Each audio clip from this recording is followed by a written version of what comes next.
हर कहानी कुछ कहती है और उसके साथ सर्वकालीन सद्गुरु ओशो का उपदेश हो तो वह सोने पे सुहागा हो जाता है।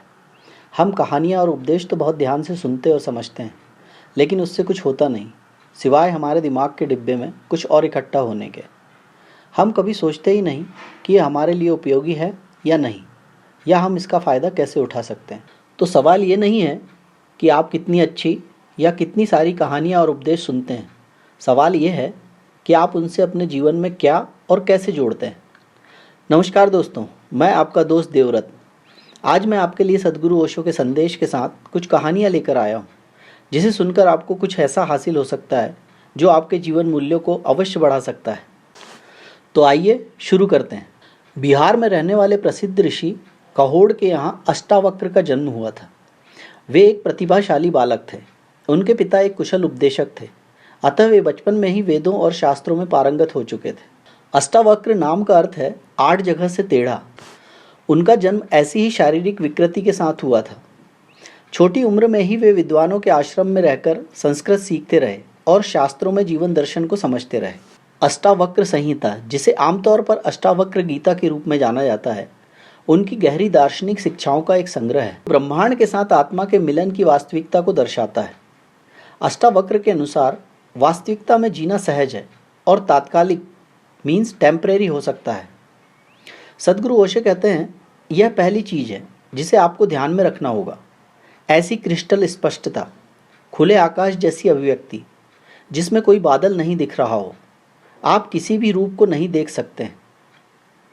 जब आप सभी रूपों को छोड़ देंगे, सभी रूपों से अलग हो जाएंगे और निराकार से जुड़ जाएंगे, तभी आप अष्टावक्र को समझ पाएंगे। यदि आप वास्तव में अष्टावक्र को समझना चाहते हैं तो आपको ध्यान की गहराइयों में उतरना होगा। कोई टिप्पणी, कोई व्याख्या इसमें आपकी मदद नहीं करेगी। और ध्यान के लिए अष्टावक्र हमें बैठकर राम राम जपने के लिए नहीं कहते हैं। वह कहते हैं कि तुम जो भी करोगे वह ध्यान नहीं होगा। जब करता है तो ध्यान कैसे हो सकता है? जब तक करना है तब तक भ्रम है। जब तक कर्ता मौजूद है, अहंकार मौजूद है। अष्टावक्र कहते हैं, साक्षी हो जाना ही ध्यान है। तब कर्ता मिट जाता है। तुम केवल दृष्टा बनकर रह जाते हो। दृष्टा के अलावा और कुछ नहीं रहता। जब आप दृष्टा के अतिरिक्त कुछ नहीं होते, तभी दर्शन होता है। दर्शन है तभी ध्यान है और तभी ज्ञान है। सद्गुरु बताते हैं, अष्टावक्र ने जो भी लिखा है वह अत्यंत महत्वपूर्ण है। प्रत्येक वाक्य में अन्वेषण मीन्स रिसर्च के लिए बहुत सारे आयाम हैं, लेकिन वह व्यक्ति स्वयं बहुत कठिन परिस्थितियों में था। अष्टावक्र यह नाम उसे दिया गया था क्योंकि वह लगभग ऊंट जैसा था।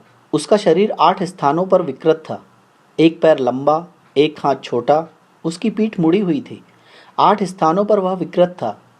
इस तरह उसका जन्म हुआ, अपंग विकृत शरीर के साथ। लेकिन अपंग और विकृत शरीर में भी आत्मा उतनी ही सुंदर होती है जितनी सुंदरतम शरीर में।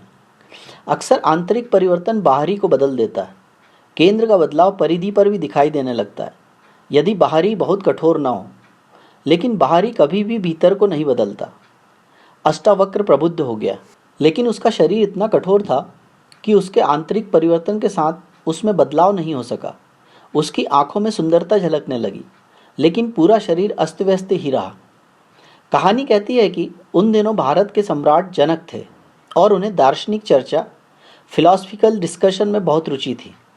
प्रत्येक वर्ष वह सभी विद्वानों, इंटेलेक्चुअल, दार्शनिकों, फिलॉसफर्स, धर्मशास्त्रियों, रिलीजियस स्कॉलर्स या और कोई जो भी भाग लेना चाहते थे, उनका एक बड़ा सम्मेलन बुलाते थे। यह एक चैंपियनशिप प्रतियोगिता, चैंपियनशिप कंपटीशन की तरह थी। सम्मेलन शुरू हो चुका था। एक बहुत प्रसिद्ध दार्शनिक याज्ञवल्क्य थोड़ी देर से आया और उसने देखा कि बाहर 1000 सुंदर गायें खड़ी हैं। उनके सींग सोने और हीरों से मढ़े हुए थे।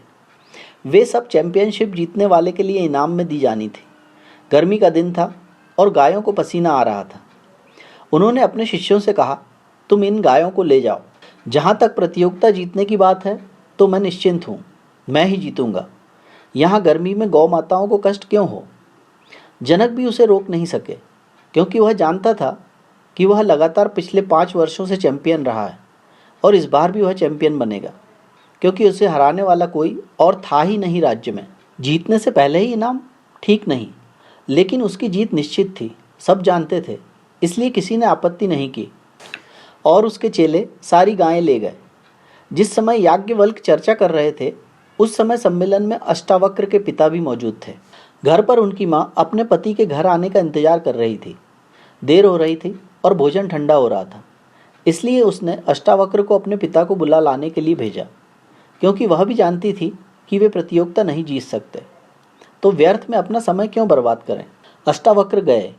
सम्मेलन में कम से कम 1000 लोग थे, जो देश के उच्च सुसंस्कृत और परिष्कृत विद्वान, highly cultured and sophisticated scholar थे। जैसे ही अष्टावक्र ने कक्ष में प्रवेश किया, उनके विकृत शरीर को देखकर वे सभी हंसने लगे। जनक भी अपनी हंसी न रोक सके, लेकिन अष्टावक्र अत्यंत सत्यनिष्ठ व्यक्ति थे। वे तनिक भी विचलित नहीं हुए। उन्होंने एक दृष्टि वहां बैठे लोगों पर डाली और जोर जोर से हंसने लगे। उनकी तेज हंसी के कारण वहां बैठे सभी लोग हतप्रद हो गए और उन सभी की हंसी रुक गई। उन्हें विश्वास ही नहीं हो रहा था कि अष्टावक्र इतनी जोर से हंस रहा है। जनक ने उनसे पूछा, मैं समझ सकता हूँ कि हम सभी क्यों हंस रहे हैं, आपके शरीर के कारण, लेकिन मैं समझ नहीं पा रहा हूँ कि आप क्यों हंस रहे हैं, और वह भी इतना तेज जिससे सबकी हंसी रुक गई। एक अकेले आदमी ने हजारों लोगों की हंसी रोक दी। अष्टावक्र ने जनक से कहा, मैंने सोचा था कि यह सम्मेलन विद्वानों और दार्शनिकों के लिए है, लेकिन यहाँ तो सब चमार हैं, जो सिर्फ चमड़ी को ही समझ सकते हैं। उन्हें उसके भीतर का कुछ दिखाई नहीं पड़ता, ये केवल बाहरी परत को ही देख सकते हैं। बड़ा सन्नाटा था। वह जो कह रहा था उसमें बड़ी सच्चाई थी। जनक ने सम्मेलन भंग करते हुए कहा, इन्होंने आप सभी को केवल अपनी हंसी और अपने एक कथन से हरा दिया है। मैं सम्मेलन को भंग करता हूँ और याज्ञवल्क्य को उन 1000 गायों को इन्हें सौंपने का आदेश देता हूँ, क्योंकि वे भी हंसे थे, और जब अष्टावक्र हंसे तो वे भी रुक गए। याज्ञवल्क्य को वे 1000 गायें अष्टावक्र को सौंपनी पड़ी। वह युवा था और उसने प्राचीन शास्त्रों में पारंगत 1000 बूढ़े दार्शनिकों को हरा दिया था। यह बड़ी अजीब स्थिति थी, ऐसा पहले कभी नहीं हुआ था।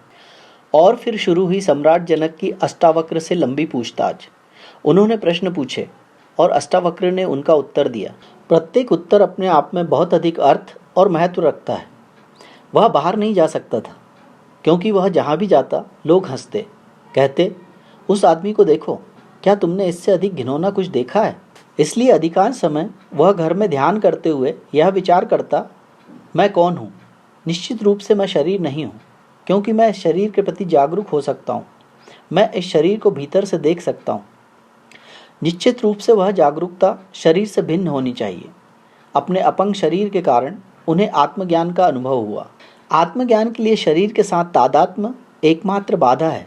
यह इस देश की सबसे अजीब चीज़ों में से एक है कि किसी भी विद्वान द्वारा लिखी गई हर किताब पर सैकड़ों टिप्पणियाँ हुई हैं, लेकिन अष्टावक्र पर मुझसे पहले किसी ने भी टिप्पणी नहीं की है, और यह कम से कम 5000 साल पुराना है।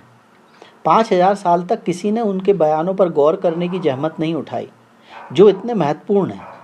जो लोग स्वयं में गहराई तक जा सकते हैं, उनके लिए बाहरी परत कोई मायने नहीं रखती।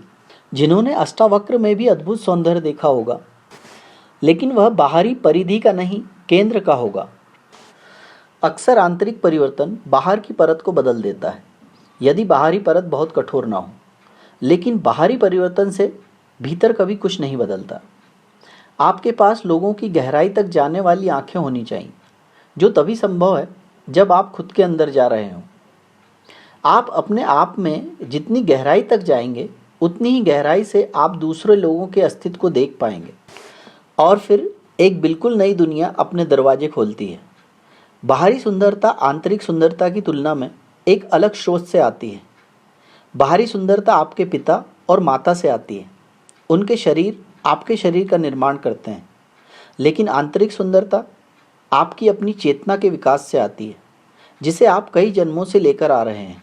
आपके व्यक्तित्व में दोनों जुड़े हुए हैं, आपके पिता और माता से मिली भौतिक विरासत और आपके अपने पिछले जन्मों की आध्यात्मिक विरासत, उसकी चेतना, उसका आनंद। इसलिए यह बिल्कुल आवश्यक नहीं है कि बाहरी सुंदरता भीतर का प्रतिबिंब होगी, न ही इसके विपरीत सत्य होगा कि आंतरिक सुंदरता बाहरी सुंदरता के अनुरूप होगी। लेकिन कभी कभी ऐसा होता है कि आपकी आंतरिक सुंदरता इतनी अधिक होती है, आपकी आंतरिक रोशनी इतनी अधिक होती है कि वह आपके बाहरी शरीर पर झलकने लगती है। आपका बाहरी शरीर सुंदर नहीं हो सकता है, लेकिन जो प्रकाश आपके भीतरी स्रोतों से आता है, आपके शाश्वत जीवन के अंतरतम स्रोतों से आता है, वह उस शरीर को भी सुंदर, उज्जवल बना देगा जो सामान्यतः सुंदर नहीं है। लेकिन इसके विपरीत कदापि सत्य नहीं है। आपकी बाहरी सुंदरता केवल त्वचा तक ही होती है, जो आपकी आंतरिक सुंदरता को प्रभावित नहीं कर सकती। बाहरी सुंदरता अक्सर आंतरिक सुंदरता की खोज में बाधा बन जाती है, क्योंकि आप बाहरी सुंदरता के साथ बहुत अधिक तादात्म्य स्थापित कर लेते हैं। तब आंतरिक स्रोतों की तलाश कौन करेगा? अक्सर ऐसा होता है कि जो लोग बाहर से बहुत खूबसूरत होते हैं, वे अंदर से बहुत बदसूरत होते हैं। उनकी बाहरी सुंदरता खुद को छुपाने का पर्दा बन जाती है और इसे हर दिन लाखों लोग अनुभव करते हैं।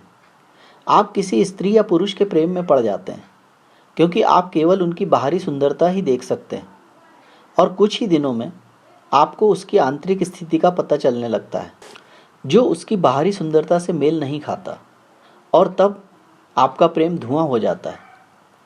सिकंदर महान का शरीर बहुत सुंदर था, लेकिन उसने लाखों लोगों को मार डाला, केवल अपने अहंकार को पूरा करने के लिए कि वह विश्व विजेता है। जब वह भारत की तरफ आ रहा था, तब उसकी मुलाकात डायोजनीज नाम के एक व्यक्ति से हुई, जो नग्न रहता था। ग्रीस में वह एकमात्र व्यक्ति था जो ऐसा था, एक तरह से अनोखा। उसकी सुंदरता जबरदस्त थी, न केवल बाहरी बल्कि आंतरिक चमक इतनी अधिक और इतनी चमकदार थी कि सिकंदर को भी अपनी सेनाओं को रोकना पड़ा। जब वह एक नदी के पास जंगल में था, उसने सेनाओं को रोक दिया और अकेले डायोजनीज से मिलने गया। अकेले, क्योंकि वह नहीं चाहता था कि किसी को पता चले कि कोई ऐसा आदमी मौजूद है जो अलेक्जेंडर से भी कहीं ज़्यादा खूबसूरत है। सुबह का समय था और डायोजनीज नदी के किनारे नग्न अवस्था में धूप सेंक रहा था। सिकंदर विश्वास नहीं कर सका कि एक भिखारी, उसके पास कुछ भी नहीं था, कोई संपत्ति नहीं थी, यहाँ तक कि बुद्ध के पास भीख मांगने का कटोरा हुआ करता था, लेकिन डायोजनीज ने उसे भी फेंक दिया था। वह बिल्कुल बिना संपत्ति के था, ठीक वैसे ही जैसे वह पैदा हुआ था, नग्न। सिकंदर को अपनी आंखों पर विश्वास नहीं हो रहा था। उसने इतना सुंदर व्यक्तित्व कभी नहीं देखा था, और वह देख सकता था कि यह सुंदरता केवल बाहरी नहीं थी, भीतर से कुछ निकल रहा था। एक सूक्ष्म आभा ने उसे घेर रखा था। उसके चारों ओर एक सुगंध, एक परम शांति थी। जो आंतरिक रूप से सुंदर हो जाता है, जो कि आपके हाथ में है, तो बाहरी सुंदरता को आंतरिक के अनुरूप खुद को ढालना ही पड़ता है। लेकिन इसका उलट बिल्कुल भी सच नहीं है। आप प्लास्टिक सर्जरी करा सकते हैं, आप एक सुंदर चेहरा, सुंदर आँखें, सुंदर नाक पा सकते हैं, आप अपनी त्वचा बदल सकते हैं, आप अपना आकार बदल सकते हैं, लेकिन वह तुम्हारे अस्तित्व को बदलने वाला नहीं है। आपके अंदर अभी भी लालच, वासना, हिंसा, क्रोध, ईर्ष्या, शक्ति की जबरदस्त चाह रहेगी। इन सभी चीज़ों के बारे में प्लास्टिक सर्जन कुछ नहीं कर सकता। इसके लिए आपको एक अलग तरह की सर्जरी की ज़रूरत पड़ेगी। जैसे जैसे आप अधिक से अधिक ध्यानमग्न, शांतिपूर्ण होते जाते हैं, अस्तित्व के साथ एक गहरा जुड़ाव घटित होता है। आप ब्रह्मांड की लय में आ जाते हैं। ब्रह्मांड की भी अपनी धड़कन है, आपकी दिल की धड़कन। एक बार जब यह सार्वभौमिक दिल की धड़कन के साथ लय में शुरू हो जाती है, तो यह आपके अस्तित्व को पशुता के उस बदसूरत चरण से प्रामाणिक मानवता में बदल देती है। और मनुष्य भी अंत नहीं है। जब आप गहराई से खोज करते रहते हैं, तो एक जगह आती है जहां आप मानवता से परे होते हैं और दिव्यता का कुछ अंश आप में प्रवेश करता है। एक बार जब परमात्मा वहां होता है, तो यह अंधेरे घर में रोशनी की तरह होता है। खिड़कियों से रोशनी, यहाँ तक कि दीवार, छत या दरवाज़ों की दरारों से भी आंतरिक प्रकाश दिखने लगेगा। आंतरिक बहुत शक्तिशाली है, बाहरी बहुत कमज़ोर है। भीतर शाश्वत है, बाहरी अत्यंत अस्थायी है। आप कितने साल तक जवान रहते हैं, और जैसे जैसे जवानी ढलती जाती है, आपको लगने लगता है कि आप बदसूरत होते जा रहे हैं, जब तक कि आपकी उम्र के साथ साथ आपका आंतरिक अस्तित्व भी विकसित नहीं हो रहा हो। तब बुढ़ापे में भी तुम्हारे पास एक ऐसी सुंदरता रहेगी जिससे जवान लोग भी ईर्ष्या कर सकते हैं। याद रखें, आंतरिक से बाहरी परिवर्तन होता है। आपके अलावा कोई भी आपके आंतरिक अस्तित्व के बारे में कुछ नहीं कर सकता। आप अपनी आंतरिक दुनिया के स्वामी हैं और जैसे ही भीतर की दुनिया शांत हो जाती है, स्वाभाविक रूप से आपकी आंखें गहरी हो जाती हैं, समुद्री गहराई की तरह। जैसे ही आपका आंतरिक अस्तित्व बादल रहित हो जाता है, आपका चेहरा भी बादल रहित हो जाता है, बस एक खुला आकाश। जैसे ही आपका आंतरिक अस्तित्व आपके जीवन के स्रोत, आपके जीवन की लौ की खोज करता है, उस लौ में से कुछ आपके शरीर के हर छिद्र में झांकने लगता है। लेकिन हम सभी बाहर से सुंदर बनने की कोशिश कर रहे हैं। आपके बाहरी हिस्से को सुंदर बनाने के लिए हर तरह का मेकअप, हर तरह की चीज़ें मिल सकती हैं। यही नियम है। अष्टावक्र अपवाद हैं। अपवाद नियम नहीं बनाते, वे केवल नियम सिद्ध करते हैं। लेकिन इसका उल्टा पहले कभी नहीं हुआ और मुझे नहीं लगता कि ऐसा कभी हो सकता है। मैंने सुना है एक आदमी मक्खियाँ पकड़ रहा था। आखिरकार 2-3 घंटे की मेहनत के बाद उसने 4 मक्खियाँ पकड़ी। उसने अपने पत्नी से कहा, मैंने 4 मक्खियाँ पकड़ी हैं, 2 नर हैं, 2 मादा हैं। पत्नी ने कहा, हे भगवान, आपने कैसे पता लगाया कि कौन पुरुष है और कौन महिला है? उन्होंने कहा, आसान था, 2 शीशे पर बैठी थी और 2 अखबार पर। हम अपनी परिधि से इतना अधिक जुड़े हुए हैं कि हम भूल गए हैं कि परिधि का अपने आप में कोई अस्तित्व नहीं है। भीतर एक केंद्र है और केंद्र की खोज ही एकमात्र धार्मिक खोज है। न ईश्वर के लिए, न स्वर्ग के लिए, न अपने गुणों के लिए, न किसी पुरस्कार के लिए और न सजा से बचने के लिए। केवल एक ही प्रामाणिक धार्मिक खोज है और वह है अपने अंतरतम को जानना। यह संपूर्ण ब्रह्मांड का अस्तित्व है। अपने अंतरतम मंदिर में प्रवेश करके आप वास्तविक मंदिर में प्रवेश कर सकते हैं। अन्य सभी मंदिर झूठे, मानव निर्मित हैं। उन मंदिरों में सभी देवता झूठे हैं। केवल एक चीज़ मानव निर्मित नहीं है और वह है आपकी अंतरतम गरिमा, आपकी अंतरतम कृपा। वह कृपा आपके बाहरी अस्तित्व पर भी छाने लगती है और वह अनुग्रह न केवल आंतरिक परिवर्तन करता है बल्कि आपके बाहरी अस्तित्व को भी एक नया रूप देता है। एक मासूमियत, एक शांति, एक गहराई, एक प्रेम, और ये सभी आपके चारों ओर खिलने वाले फूल हैं। तब आपकी परिधि भी इतनी सुंदर, इतनी संगीतमय, आनंद का ऐसा नृत्य बन जाती है। लेकिन आपको भीतर से शुरुआत करनी चाहिए।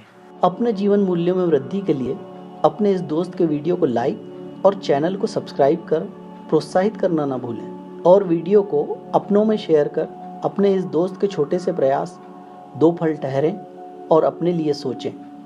मैं अपना अमूल्य योगदान अवश्य दें।